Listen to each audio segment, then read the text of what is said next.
بسم اللہ الرحمن الرحیم۔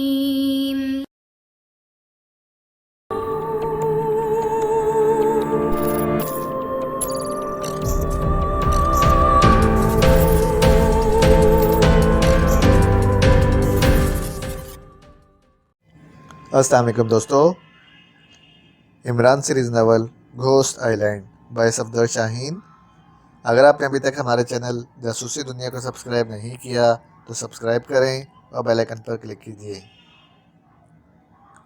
بکواس بند کرو مارچوبا، ان لوگوں کو شیطان نے خود بہکایا تھا، پروفیسر کارلوس نے غصیلے لہجے میں کہا۔ معافی چاہتا ہوں آقا، آپ بھی تو اس دور میں شیطان کے نائب ہیں، اور آپ میں شیطان کی تمام خصوصیات بھی ہیں، اور بے شمار شیطانی طاقتیں بھی آپ کے تابع ہیں۔ مارچوبا نے معتمدانہ لہجے میں کہا تو اپنی تعریف پر پروفیسر کارلوس کے چہرے پر مسرت پھیل گئی۔ تم ٹھیک کہتے ہو مارچوبا، لیکن ابھی صرف طاغوت ہی شیطان کا نائب ہے۔ جب میں عمران کو شیطان کا پیروکار بنا لوں گا تو شیطان مجھے بھی اپنی نائبین میں شامل کر لے گا۔ بس تو دیر مت کریں آقا، عمران پر کسی حسین و جمیل لڑکی کو مسلط کر دیں۔ لیکن اس وار کو میں آزما چکا ہوں مارچوبا، کندش نے ہر طرح سے عمران کو بہکانے اور گمراہ کرنے کی کوشش کی ہے، لیکن عمران پر ذرا بھی اثر نہیں ہوا۔ معاف کیجیے آقا، کندش کی ناکامی کی وجہ میں جانتا ہوں، مارچوبا نے کہا تو پروفیسر کارلوس چونک پڑا۔ اوہ، کیا وجہ ہے، جلدی بتاؤ، پروفیسر کارلوس نے بے تاب ہو کر کہا۔ آقا، بے شک کندش نے عمران کی ساتھی جولیا کے روپ میں بے حد کوشش کی تھی، لیکن وہ یہ بھول گئی تھی کہ عمران ایک زندہ انسان ہے، اس کی رگوں میں گرم خون رواں ہے، جبکہ بدروحوں کا خون اور جسم ٹھنڈا ہوتا ہے، اس میں زندگی کی حرارت نہیں ہوتی، اور جذبات کا دار و مدار اسی حرارت پر ہوتا ہے۔ کندش جولیا کی بجائے پرستان کی شہزادی کا روپ بھی اختیار کرتی تو تب بھی اس کا خون اور جسم ٹھنڈا ہی رہتا، اور ٹھنڈا جسم کسی زندہ انسان کے جذبات کو متحرک نہیں کر سکتا۔ مختصراً بتاؤ مارچوبا، صرف یہ کہ خوبصورت زندہ لڑکیوں کا انتظام کریں اور انہیں عمران کے پاس چھوڑ دیں، پھر دیکھیں کہ عمران ان خوبصورت لڑکیوں سے خود کو کیسے بچاتا ہے، مارچوبا نے وضاحت کرتے ہوئے کہا۔ ٹھیک ہے، میں کچھ کرتا ہوں، تم جاؤ اور صبح تک عمران کے ساتھیوں کو قید میں رکھو، ان کے بارے میں تمہیں صبح نئی ہدایات دوں گا۔ پروفیسر کارلوس نے سر ہلاتے ہوئے کہا تو مارچوبا سیدھا کھڑا ہوا اور پھر یکدم دھواں بن کر غائب ہو گیا۔ پروفیسر کارلوس چند لمحے تک مارچوبا کے مشورے پر غور کرتا رہا، اور پھر وہ جیب سے سیٹلائٹ فون نکال کر تیزی سے کرنل ہوگن کے نمبر پریس کرنے لگا۔